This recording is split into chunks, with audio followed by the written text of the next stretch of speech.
Ivan Đikić već godinama istražuje kako u ljudskim ćelijama nastaju tumori.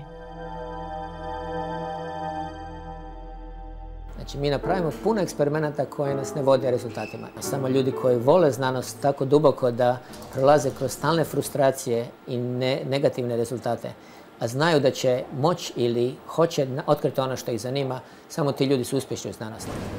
Zagrebačkog naučnika pratimo u njegovoj radnoj svakodnevici, u laboratoriji Instituta za biohemiju na Goetheovom univerzitetu. U njegovom timu rade mladi naučnici iz čitavog sveta.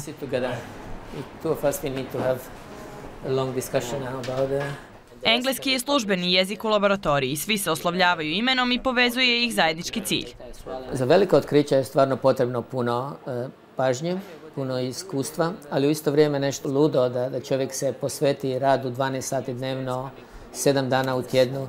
Moj jedan cilj, odnosno moja vizija je vrlo visoka, ali upravo dok što je tako visoka motivira me da radim puno, da sam angažiran i da jednostavno se nikad ne opuštam jer je profesionalni izazov tako velik da ga treba stvarno dostići. Veliki uspjeh Đikića i njegovog tima je otkriće funkcije čestice ubikvitina u procesima koji se događaju u ćeliji što pomaže da se razume kako nastaju određene bolesti. Sljedeći korak je da se ta saznanja iskoriste za lečenje ovih bolesti. U Đikićevom timu radi i Hrvatica Doris Popović, koja je u Frankfurt došla i zbog svog mentora. Što je bilo neko više poluemotivno, poluposlovno odlučeno i mislim da je bilo ok za sad.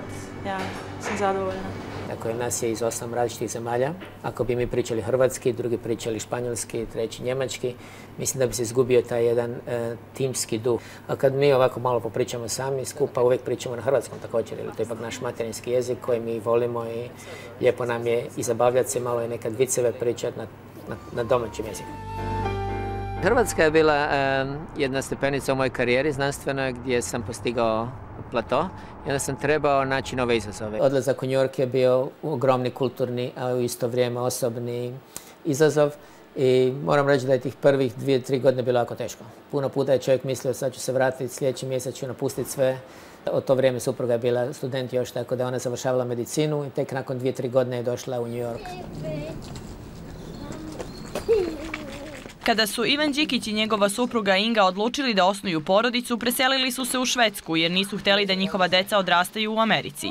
Pre 8 godina Ivan Đikić prihvatio je ponudu iz Frankfurta i nije zažalio. Znači, službeni jezik kod kuće je hrvatski, ali kad smo vani, djeca su normalno prvi jezik je njemački, meni je prvi jezik engleski profesionalno, tako da živimo u trilingvalnom ambijentu. Mi ulažemo puno vremena da djeca nauče o Hrvatskoj, da znaju hrvatski jezik i da odlazimo svako ljeto dole, da se druže sa rodbinom i sa prijateljima. Mislim da je to veliko ulaganje u njihovu budućnost.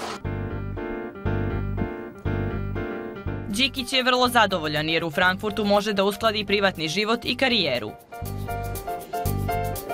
U međuvremenu je pokrenuo još jedan projekat, multidisciplinarni program za istraživanje raka i upalnih procesa pri Institutu za molekularno istraživanje života FMLS, koji vodi zajedno sa nemačkim kolegama Volkerom Dečom i Kerstin Koch. To je upravo ono što je karakteristično za nas naučnike, da smo stekli različita iskustva i da se onda vraćamo sa istim idejama koje onda ovdje zajedno pokušavamo da ostvarimo. Od prvog trenutka sam osjećala dobre vibracije, čim sam ušla u prostoriju. Radila sam na sličnom mestu pre toga u Engleskoj, isto u jednom partnerski organizovanom timu i čim sam ušla ovamo, znala sam da ću to i ovdje da zateknem.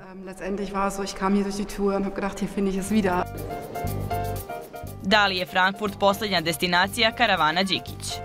Na moju sreću mi smo došli u Frankfurt koji je jako otvoren grad i znanost kao profesija je vrlo liberalna. Pa uistinu znanstveni posao jest posao jednog nomada, modernog. Kao što vidite u mojoj karijeri 5 godina, 6 godina Amerike, 5-6 godina Švedske, sad smo u Njemačkoj 8 godina. Nije to konflikt, ja mislim da je to jedan novi stil života, vi se obogaćujete.